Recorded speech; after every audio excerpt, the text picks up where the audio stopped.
My fingers sank into the wooden edges of the podium, squeezing so hard that my knuckles ached, but it was the only way to hide that my hands would not stop trembling. The sun of that Shabbat morning streamed through the high windows of the synagogue, drawing patterns of light on the worn carpets, just as it had done every week for the last 23 years. It was a scene I knew by heart. I could almost walk through the place with my eyes closed. The slight swaying of the men wrapped in their talitot, the almost imperceptible murmur of prayers, the smell of old paper and wax that always floated in the air. However, nothing felt the same. The air weighed in my lungs like lead, and I felt a pressure in my chest, a cold knot tangling in my ribs. I knew that, in a matter of minutes, this sacred refuge, this home where I had served as a rabbi with all my soul, would become the stage for my own social execution.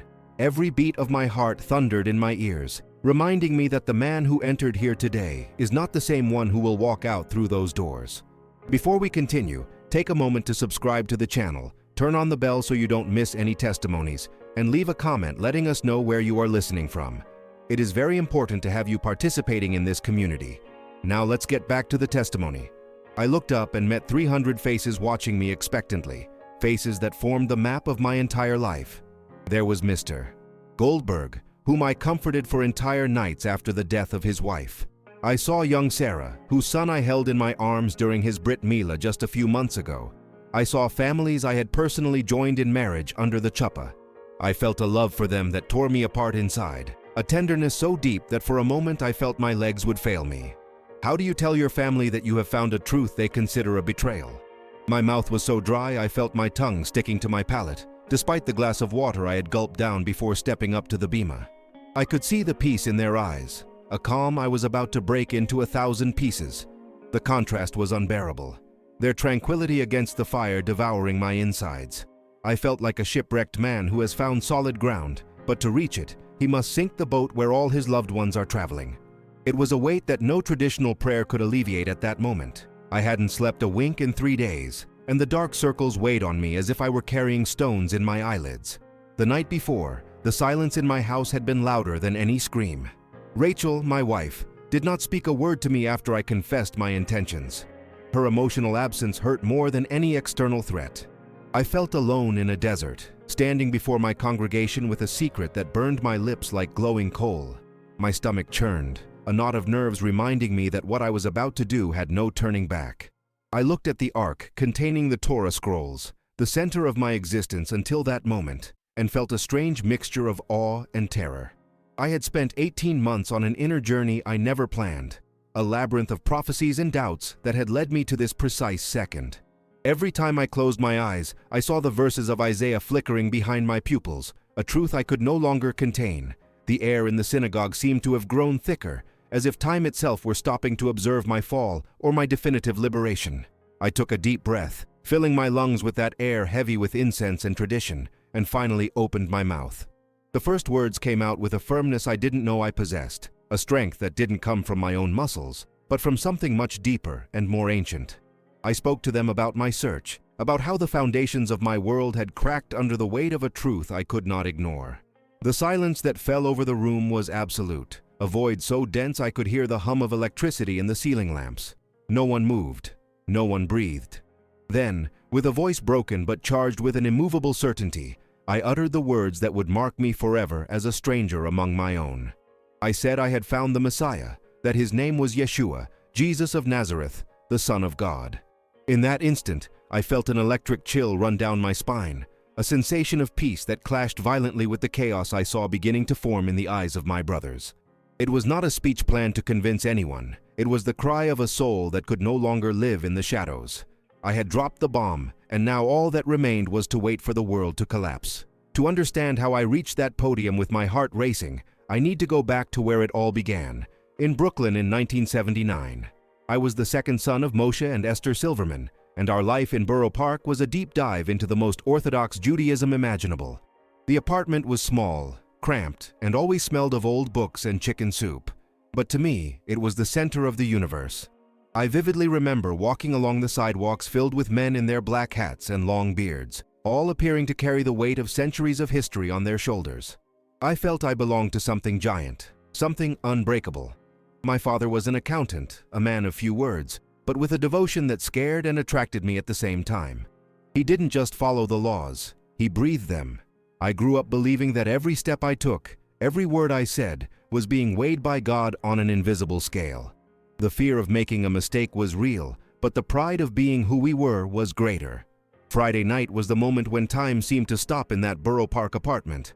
I remember watching my mother, Esther, approach the candles just before sunset. She would cover her eyes with her hands and whisper the blessing in Hebrew, and I swore I could feel a physical change in the air, as if peace descended from the ceiling and wrapped us like a warm blanket. My father would return from the synagogue and, with a voice that seemed to come from the depths of the earth, lift the cup of wine to sanctify the day. We ate the challah my mother had baked all morning, and the smell of that bread was, to me, the smell of heaven itself. We sang the same songs our ancestors sang for millennia, and in that small space, I felt that nothing in the outside world could touch us. It was a ritual of protection, a bubble of light in the midst of a world I learned, from a very early age, to see as strange and, at times, hostile. There, I was safe. My paternal grandfather, Chaim, lived with us and was the most silent and powerful presence in the house. He was a survivor, and although he never spoke openly about the concentration camps, the number tattooed on his arm was a constant scream I couldn't stop looking at.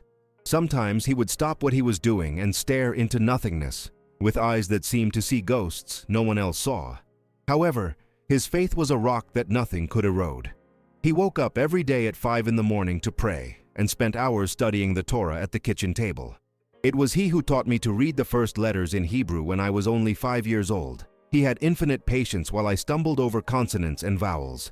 I saw the tremor in his aging hands, but his voice never faltered when he pronounced the name of God. For him, religion was not a choice.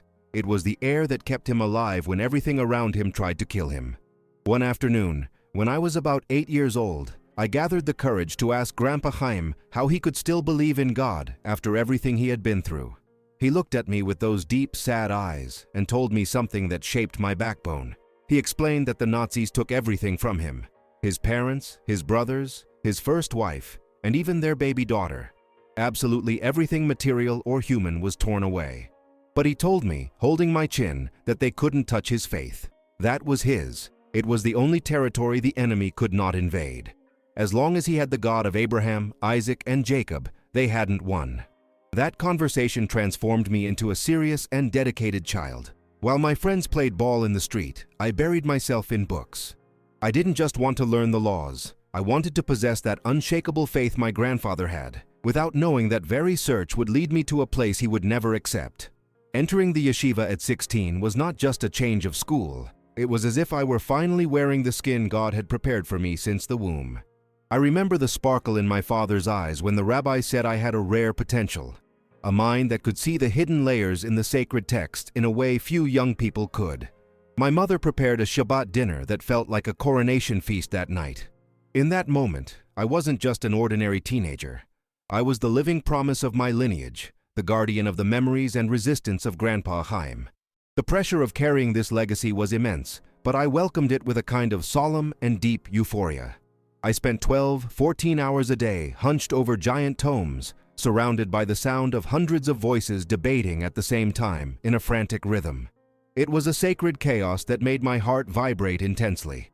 I felt I was building a castle of knowledge brick by brick, and nothing in the outside world seemed to matter in the face of that mission.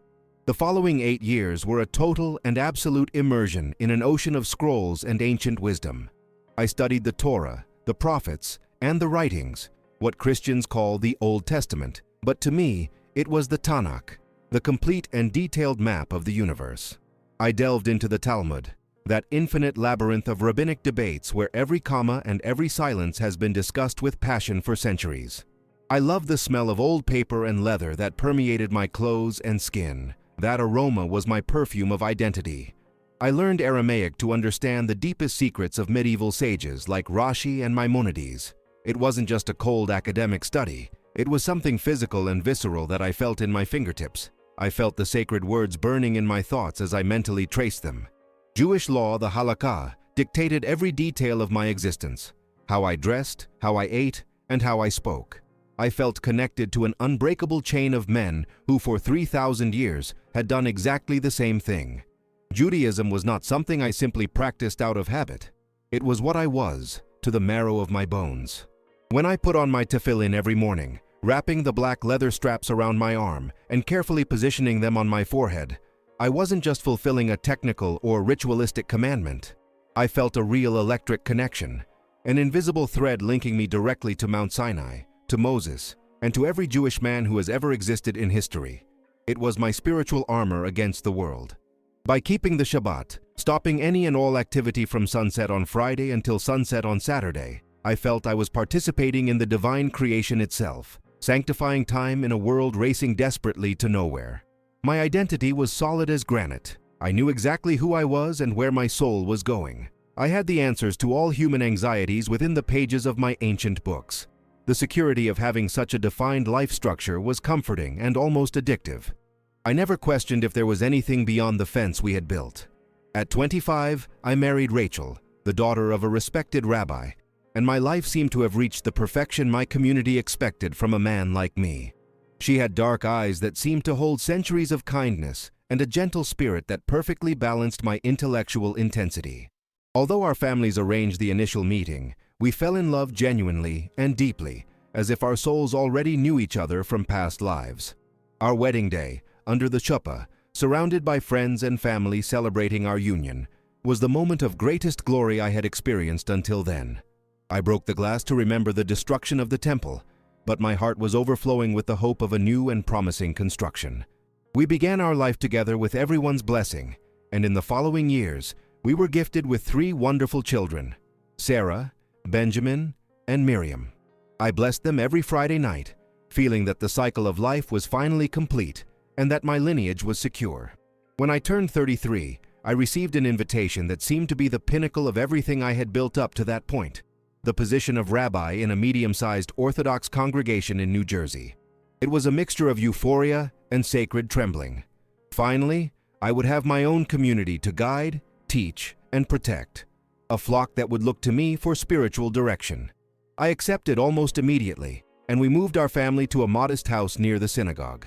Those first years were, without a doubt, the happiest and most productive of my adult life. I felt like a captain steering a ship in familiar and safe waters. I remember the first time I entered the empty sanctuary, feeling the weight of responsibility on my shoulders, but also a gratitude that almost took my breath away. I was exactly where God wanted me to be, or at least that's what I piously believed as I organized my books and prepared my first sermon for those people. My work consumed every fiber of my being, and I loved every second of that devotion. I loved counseling young couples before marriage, trying to make them understand the sacred nature of the union they were about to seal before the eternal. I sat with grieving families, offering the comfort that our ancient traditions provided, feeling their pain as if it were my own. Leading the services was the highlight of my week. Standing before the Holy Ark, surrounded by the murmur of the congregation's prayers, was an experience that filled me in a way words can hardly describe. I was respected. Other rabbis began to seek my opinion on complex issues of Jewish law, and I published articles that were well received in specialized journals. My life had a clear purpose, a defined direction, and a social acceptance that gave me immense security. I was the pillar of that community, the man who had the answers and the strength necessary to sustain the faith of everyone around me. However, amidst all this success and recognition, something strange began to happen to me in the quietest hours of the early morning. Sometimes, when Rachel and the children were already fast asleep and the house plunged into absolute silence, I would lie looking at the ceiling and feel a void I couldn't name. It wasn't unhappiness, for I loved my life and my family with all my soul, but it was a persistent feeling of incompleteness. It was as if I were reading a magnificent book, but noticed that some crucial pages had been torn out in the middle of the story. As if I were putting together a complex puzzle and realized the final pieces simply didn't fit, no matter how much I forced them. I prayed with more fervor, delved even deeper into studies and work, trying to stifle that restlessness, and for a while, it worked. But the feeling always returned, whispering in the dark that there was a greater truth I had not yet been able to see. Everything began to change irreversibly because of a simple question from a student named Joshua. He was 17, extremely intelligent, and had a curiosity that always challenged me to think beyond ready-made answers. We were studying the book of the prophet Isaiah, analyzing the text as part of his preparation for university. When we reached chapter 53, Josh was reading aloud in the original Hebrew, translating each sentence carefully. He stopped suddenly at verse 5, read the sentence again in silence, and then looked at me with an expression of total confusion on his face. He asked me, "Rabbi, this text speaks of someone who was pierced for our transgressions and crushed for our iniquities. It says the punishment that brings us peace was upon him, and that by his wounds we are healed. Who is this text talking about? Shouldn't the Messiah come in glory and power? Why would he suffer for our sins?" In that moment, I felt a sudden chill down my spine. I gave him the standard answer, the answer I was taught since I was little, and that every Orthodox rabbi repeats automatically without blinking. I explained with a conviction I no longer felt that this passage referred to the nation of Israel, suffering in exile among the nations, or perhaps to the prophet Isaiah himself describing his own suffering. I told him the Messiah would come as a conquering king, a powerful warrior who would restore the throne of David and bring physical justice to the world, and not as a suffering servant who would be crushed by pain and sin. Josh nodded, accepting my authority, and we moved on with the lesson, but inside me, something broke definitively. That explanation, which I had given so many times before in sermons and lectures, sounded empty, hollow, and artificial in my own ears that afternoon. I felt as if I were trying to cover a huge hole with a cloth that was too thin. I continued the lesson mechanically, but my mind was stuck on that verse, on that image of someone being crushed for sins that were not his, an image that did not match the king I had always preached. That same night, alone in my office, I opened my Bible to Isaiah 53 and read the text again, and again, and again, until the letters began to dance before my tired eyes. The text said he was despised and rejected by men, a man of sorrows and familiar with constant suffering. I had always read that as being about our people, about the persecutions we faced over millennia. But in that stillness of the early morning, something bothered me deeply. The passage repeatedly used the pronoun he in the singular, and not they or we. It was an individual figure, a specific person who was carrying our infirmities and taking our pains upon himself. The text clearly said that we considered him stricken by God and afflicted, but that he was pierced for our transgressions. That was clear and direct substitutionary atonement. One person suffering voluntarily in the place of many. I felt a chill run through my whole body as the logic of the text imposed itself over the memorized explanations I carried. 3 weeks later, the obsession had taken hold of me completely. Rachel and the children were already asleep, and I was again surrounded by books, trying to find a way out of the theological labyrinth I had entered. I read not only chapter 53 of Isaiah, but the entire surrounding context, searching for any loophole that could save my traditional theology. But what I found left me even more shaken and groundless. The servant in Isaiah 53 was not described as a group or a metaphorical nation. The language was physical and visceral. He would be led like a lamb to the slaughter, would be assigned a grave with the wicked and with the rich in his death. And most shocking of all, after suffering, after dying, he would see the light of life and be satisfied. I leaned back in my chair and stared at the ceiling, my heart beating hard in my throat.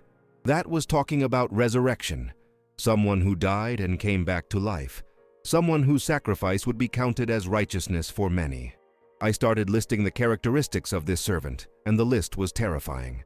Desperate to prove I was wrong, I began looking for other passages throughout the Tanakh that spoke of this humble and suffering Messiah I had never noticed. I found Zechariah 12:10, where God himself says, "They will look on me, the one they have pierced, and they will mourn for him as one mourns for an only child." How could God be pierced? How could the Eternal suffer like that? And yet, the words were there, in our own sacred text. Then I opened Psalm 22 and read, my God, why have you forsaken me?" The psalmist described someone whose hands and feet were pierced, whose bones were all out of joint, someone who was mocked while dying, and whose clothes were divided among enemies. I had read that psalm hundreds of times in prayers, but I had never stopped to see what it actually described: a crucifixion, a detailed execution 1,000 years before the Romans invented that method. I was trembling, feeling the floor beneath my feet disappearing. I went to Daniel 9:24-27. It was a prophecy with a terrifyingly specific timeline, 70 weeks of years. At the end of this time, the Messiah would be cut off, meaning he would die, and this would happen before the destruction of the Second Temple. I began doing the math frantically, cold sweat running down my neck. If you counted from the decree to rebuild Jerusalem after the Babylonian exile, the timeline pointed directly to the 1st century, but the Second Temple was destroyed by the Romans in the year 70 of our era, almost 2,000 years ago. If Daniel was right, the Messiah must have already come. I felt a knot in my stomach that seemed to suffocate me. How had I studied these passages my whole life and never done this simple math?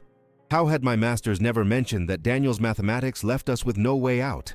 I was sitting in my office at 3 in the morning, surrounded by open books, feeling every pillar of my intellectual security turning to dust.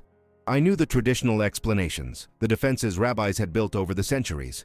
They said the suffering servant was Israel, that pierced was a metaphor, that Daniel's timeline was purely symbolic and not literal. But now, looking at the pure text, those defenses seemed like desperate excuses. The thought that the rabbis could be wrong was absolutely terrifying to me. They weren't just teachers, they were the guardians of my soul, the interpreters of God. Questioning them felt like an act of treason against Judaism itself. I began to lose sleep chronically and lose weight visibly. Rachel looked at me with a concern that cut me inside, asking if I was sick or if the stress of the synagogue was killing me. I lied, saying I was fine, while feeling that I was living a double life. During the day, I was the secure and respected rabbi. At night, I was a man being consumed by a truth that threatened to explode everything I loved. A few weeks later, I attended an interfaith dialogue event at the local community center. It was something routine, rabbis and priests talking about ethics and social service. But that day, there was a new man named David Rosenberg. He introduced himself as a Messianic Jew, someone who believed Jesus was the Messiah. I felt an immediate, almost physical repulsion. To me, Messianic Jews were traitors, apostates who had abandoned their heritage to follow pagan ideas. I didn't even consider them Jews. But as the event proceeded and David spoke, something began to bother me deeply. He was not ignorant. He quoted the Torah and the Talmud in the original Hebrew with impressive ease. He knew the rabbinic commentaries better than many of my colleagues present there. He didn't look like someone who had been deceived by missionaries. He looked like someone who had found a depth I was beginning to glimpse in my solitary and desperate studies. After the formal conversation ended, I found myself speaking with him privately in a corner of the hall. I don't know what led me to do it. Perhaps it was the desperation to find someone who understood the questions torturing me. I asked him how he could believe in that and still call himself a Jew. He smiled, but it was a sad smile, the smile of someone who had already been wounded many times by that same question. He told me he had also studied at the yeshiva and that the prophecies of the Tanakh left him with no way out. Then he said something that left me paralyzed. "Rabbi, have you ever read the New Testament?" I replied no, that it was a foreign book, a tool of deception.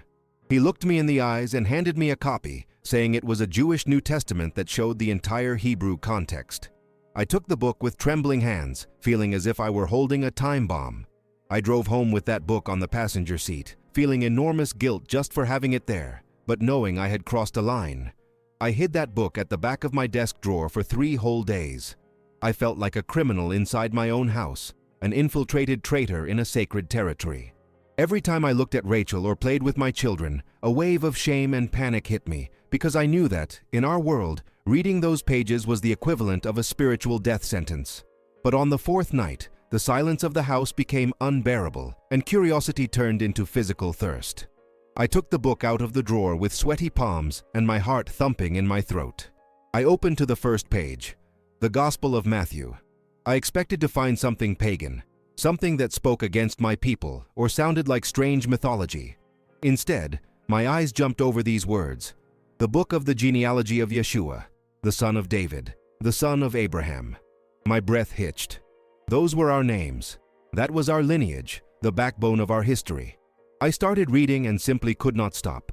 I spent hours devouring Matthew as if my life depended on every line. Every few pages I found a quote from the Tanakh I knew by heart. This took place to fulfill what was spoken by the prophet. He was born in Bethlehem, exactly as Micah predicted.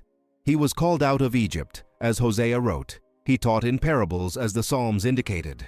It was like watching a master weaver taking all the loose threads I had been holding in my hands and pulling them together to form a unique and perfect tapestry. I felt a warmth rising through my chest, a mixture of awe and absolute dread.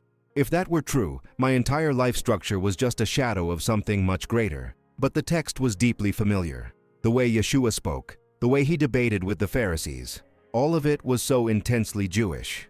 I wasn't reading about a new religion. I was reading the pinnacle of the only faith I had ever known, the final chapter that had been hidden from me. When I reached the Sermon on the Mount, I felt as if someone were cleaning a dirty lens through which I viewed the world. I expected to find something that annulled the Torah, but I found the opposite.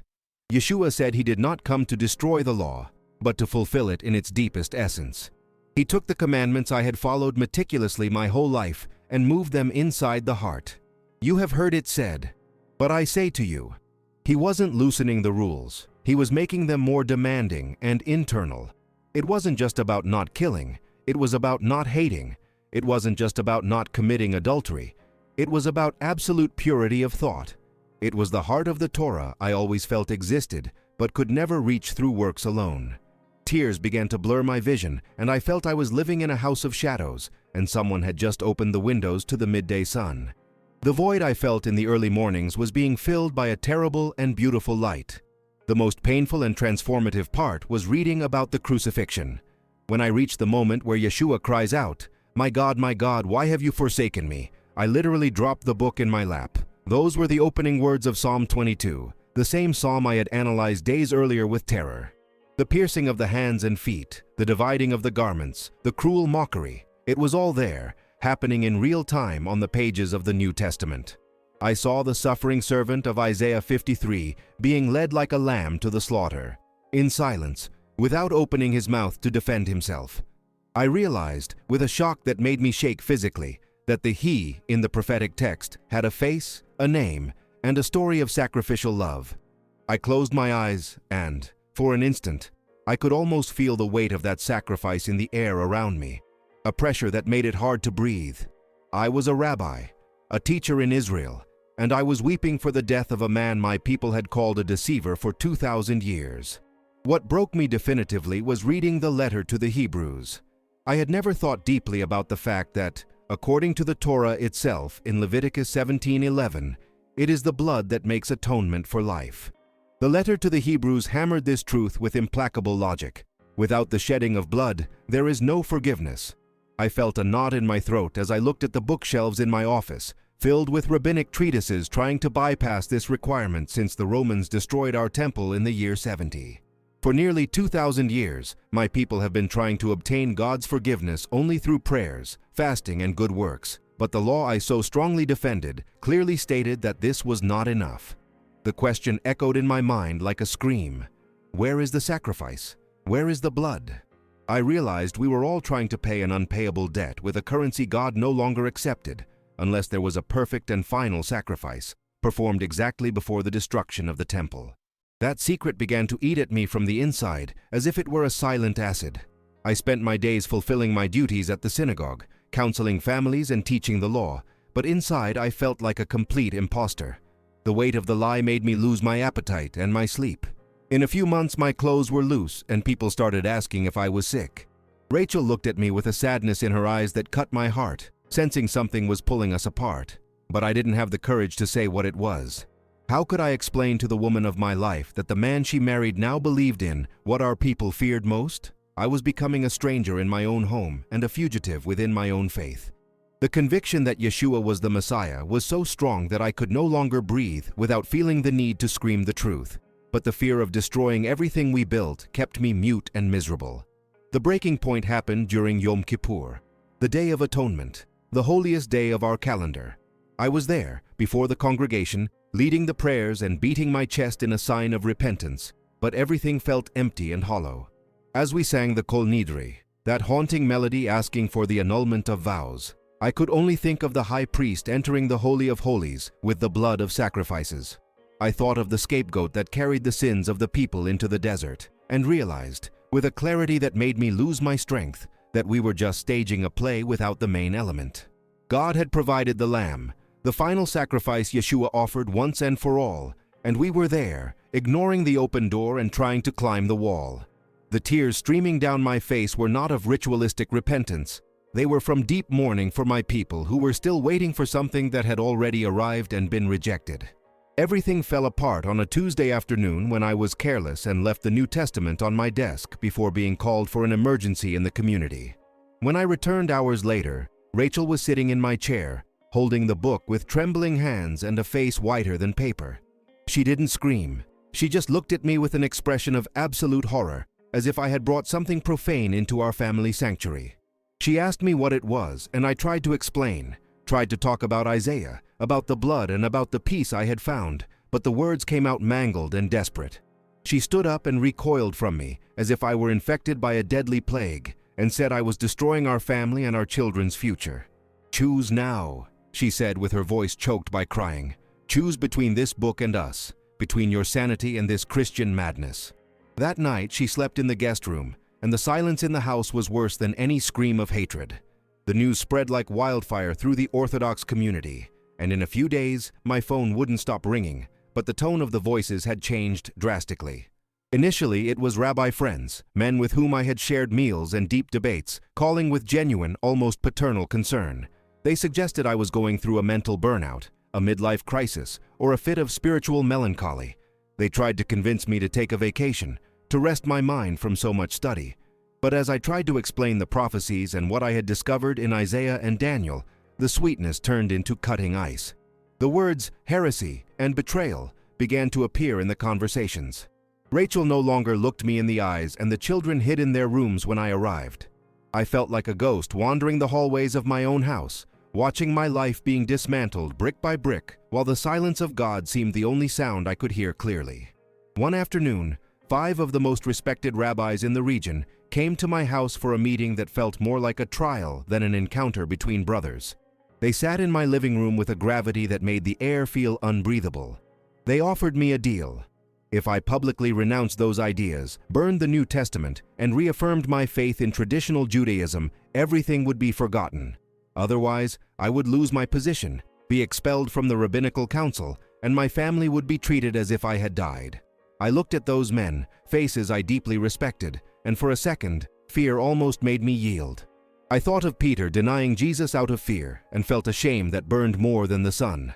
I knew if I accepted, I would live the rest of my days as a walking corpse, carrying a comfortable lie.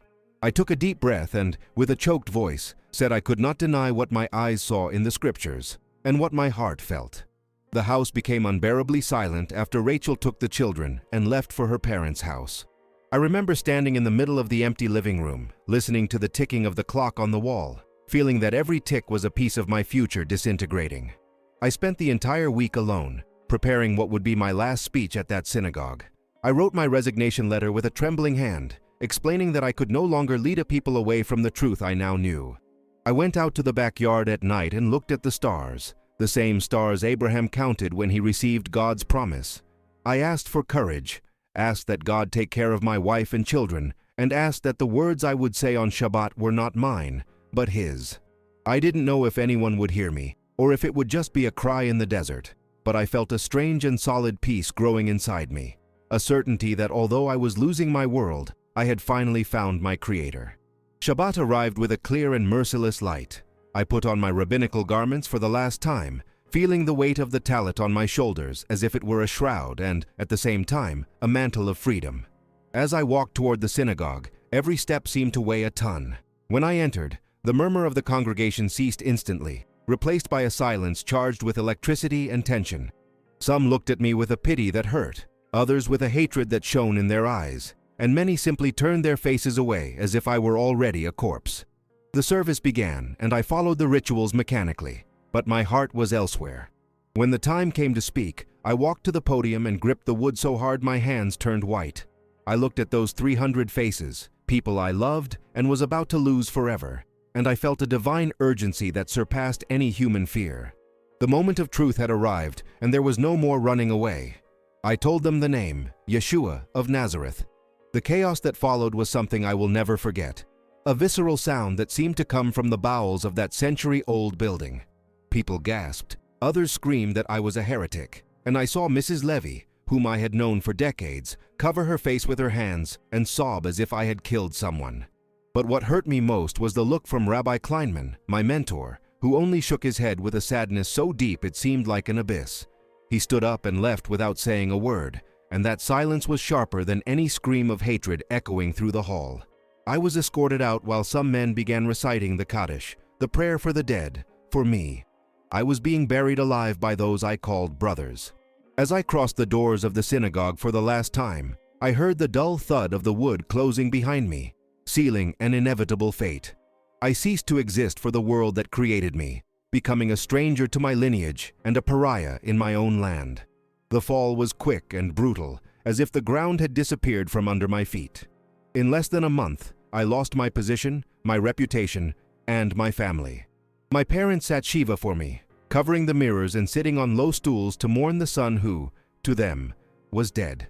I tried to call, but my father said I no longer had a father and hung up. Rachel went ahead with the divorce, and my children were taken far away. I began to see them only in supervised visits, where their silence was louder than any conversation. I had to sell our house and move to a tiny apartment, accepting a night job in a supermarket to survive. It was humble, carrying cereal boxes at 3 in the morning, while the smell of cardboard permeated my skin. I, who was once consulted by sages, now wore a name tag and cleaned shelves. But in the loneliness of those early mornings, I felt a peace I never knew in the synagogue. The isolation was a desert, but it was a desert where I could finally hear God's voice without the distractions of tradition and pride. 5 years have passed and the wound still pulses, but in a way that keeps me alive. Today, I am a bridge between two worlds that rarely touch with kindness. I teach at a seminary and work with Jews who, like me, are hidden reading the New Testament and trembling with fear. Rachel and I never went back to being husband and wife, but we became friends in the faith. She also found the Messiah in the solitude of her own doubts. Benjamin, my son, now studies the Bible and helps me translate texts that explain the prophecies to others who search. I lost comfort. I lost the acceptance of my peers and my father's embrace, but I gained a soul that no longer needs masks.